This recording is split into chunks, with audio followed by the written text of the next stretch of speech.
to the Hope25 podcast. We're excited to have you here today. Today, it's me, Christy Kappa, back again, and I'm here with Archbishop Geoff Smith, who is the Primate of the Anglican Church in Australia and also the Archbishop. Great to have you here with us, Primate, hearing about Hope25 and everything that's going on. Tell us a bit about who you are. So the Archbishop, you're the Primate. What does that mean? Who are you as a person? Well, that's a significant question because so far you've just described my roles, but me, the person, I'm married to Lynn. We have two adult children. We have one grandson who's about 3.5. We together are beekeepers.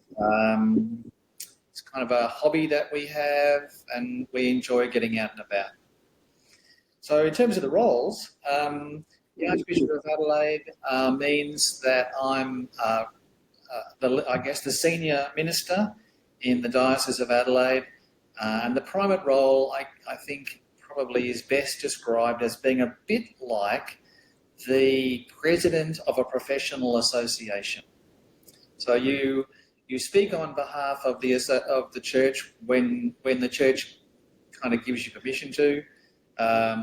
And you chair national meetings and take a leadership role nationally, but actually you have no power to do very much at all. Well, thank you for telling us a bit about yourself. It sounds like exciting things going on. Now, one of the things that has been going on in the meetings that you've chaired is the Hope25 stuff all starting together, which we're pretty excited about. That's why we have a podcast. It's exciting us. So can you tell us a bit about why you're excited about Hope25 and the idea of this mission in general? I'm very positive about Hope25 actually, for a number of reasons. First reason is it seems like it's going to be the first national project that the Anglican Church of Australia is going to be able to work on all together for quite a few years. There is a significant excitement around the whole church about this project. So that's extremely positive. I'm also really positive about the project because I think we talk about evangelism, but we don't help people participate in evangelism perhaps as much as we could. And the Hope25 project is going to provide resources, it's going to provide training, it's going to provide opportunities for us to move beyond talking about something which is really, really important. It's a core part of who we are as the church, and be more confident to be able to participate with God in this important work. I think that's so true that we often talk a lot about mission and we talk a lot about evangelism, but actually helping and empowering people and equipping people to get involved in it is something that maybe we're not that good at consistently doing. So it's great to have an opportunity to do that together. Yeah, and I think, this also gives us a chance to perhaps move beyond some of the stereotypes that people think of when they hear the word evangelism. They think of perhaps having something, forced upon you, or having to know all the answers to all the possible questions that you could be asked about the faith and God and the world, or reducing evangelism to some kind of a formula that can be pulled out of your bag when a likely victim comes near. So I think the project gives us a chance to move beyond those stereotypes into a much more natural and holistic kind of way of sharing the faith. Yeah, just kind of maybe being who we are and who God's called us to be, and sharing that life with, our life and our words together with people. Well, there's two aspects to it, I think. First of all is sharing our faith. That is a bit like Peter encourages the Christians to do in his first letter. Be always ready to provide a reason for the hope that you have. So that's our faith, our experience of the gospel, which is Jesus. The second part to it is, if you like, the faith, the Christian faith, the content of the Christian faith. And I think the project offers the opportunity for us to grow in both those aspects. Yeah, that's really exciting. And certainly, I mean, I don't think any of us have all of the answers. I teach theology and I definitely don't have all the answers. But I think just sharing with people despite that and going, oh, you know what, I don't know, let's find out together can be a really powerful thing to do. Yeah, extremely powerful. But the fear of being asked a question that you don't know the answer to, and looking or feeling a bit silly, is a fear that really freezes us. Archbishop, what do you hope might happen through Hope25 in the Anglican Church and in Australia? Well, I hope more people are able to hear the good news that is Jesus. I hope more people will come to know God through Jesus Christ and will begin to experience the flourishing life that is God's desire for us all.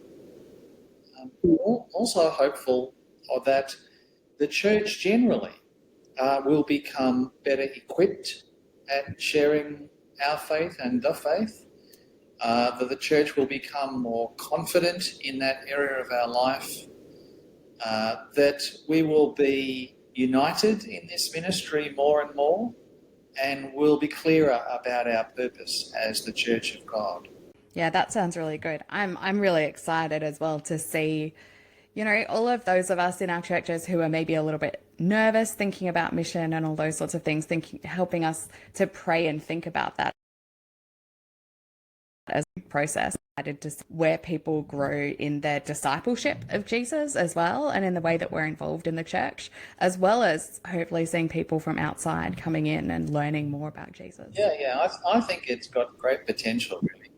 And I think too, you know, as part of the post-COVID recovery, it has the potential to give us a sense of shared purpose, which will also be very positive. So why would you encourage churches to get on board with Hope25? I think you've given us some reasons, but what do you think is going to be really helpful for different parishes and communities as they think about this? Well, it's something that we can do together, which is always a good idea. I would encourage parishes or churches to get involved because there'll be resources that are provided as part of the Hope25 project. So parishes won't have to work out what to do all by themselves. There'll be some common branding, which helps parishes join in. Again, saves parishes time, effort, money. And I think that churches will find, if churches engage with this, then I think churches will find significant benefits for themselves, even though that's not the main aim. I mean, the main aim is for more people to come to know God through Jesus Christ and experience the flourishing life that God offers. That's the main aim. But I think there are going to be potentially some big positive side benefits for churches that get involved. Shared activity, an opportunity to learn and develop, an opportunity to have guidance in terms of events and activities that can be run, the opportunity to have a go, and even though you might not go terribly well, still the opportunity to have a crack, do try something new, and grow in confidence. That all sounds really exciting. I'm really looking forward to seeing some of that togetherness that you mentioned, realizing that we're not doing this thing by ourselves. And I think for those who are in parish leadership, one of the great stresses can be, oh gosh, there's this other thing that we need to do. So I think the way that this is happening with resources and things like that makes that actually so much easier for people to get involved in. Yeah, look, I think it does. I think it's a really big thing that you mentioned. Parish leaders are very busy already. And if the easier we can make it for them to have a go at this, the more likely the uptake is going to be. And the resources that are being put together and collected and developed mean that people don't have to, invent their own material. They just take what is appropriate to their style off the shelf, so to speak. So it's very. Yeah, it's always, I find as an academic that when I've got something on paper, even if I'm going to adapt it, it's just so much easier to start if I've got some idea of of something that I'm starting with. Starting with a blank sheet of paper is the hardest thing. It's very frightening to start with a blank sheet of paper. I think one of my encouragements might be for churches to try to resist the temptation to adapt everything. We have this where we think that unless we think that something is absolutely wonderfully perfect, we want to change it, adapt it, and tinker with it. Because I'm hoping there'll be sufficient breadth in the resources that are available that people won't feel the need to do that. They'll have confidence to use the material as it is, which will make it even easier for them. Yeah, absolutely. And I mean, God works through imperfect things all the time. My dad used to tell me this story of taking a whole bunch of youth group kids away, and they visited this church, and there was this sermon that he, as someone going through theological study, thought was just the worst sermon he had ever heard in his life. And at the end of it, a whole bunch of the kids from their bus said, "Oh, we want to become Christians. We want to follow Jesus." And he thought, oh, God works even through things that are maybe not as good as we would like them to be, you know? It's amazing to see. Well, the existence of the church is proof positive of that. So the church in Adelaide, the city of churches, still starting some good things that are happening in Adelaide. Do you want to tell us about any of that? Yeah, at the moment we are just trying to inform people, encourage people to get on board. The launch on Pentecost Sunday, hopefully people will engage with that. We have put together a steering group who will work together to provide advice. I'm hoping that we can hold a diocesan event next year to which people can invite their friends and relatives who they've been praying for already, who might be people who would like to hear more about the good news of Jesus. So that's on the books, and we are encouraging parishes to link up with the developing resources and get involved. We have been running a course in the diocese called Mission Shaped Introduction, and we've been doing that for about the last 12 months. And numbers of parishes have either done it or been part of it. It's a fantastic foundational course which clarifies what the purpose of the church is, and part of it is outreach, evangelism, being disciples and making disciples. So we'll really be bouncing off the back of that foundational course and saying to people, well, you know, here's an opportunity to put the next steps into practice in an organised kind of way. One of the things that has come out very consistently from the people who've done that course is that they would really like some help to share their faith confidently. And so I think there's a real hunger there, and Hope25 is going to provide an opportunity for us to address that. So that's a bit of what's happening in Adelaide.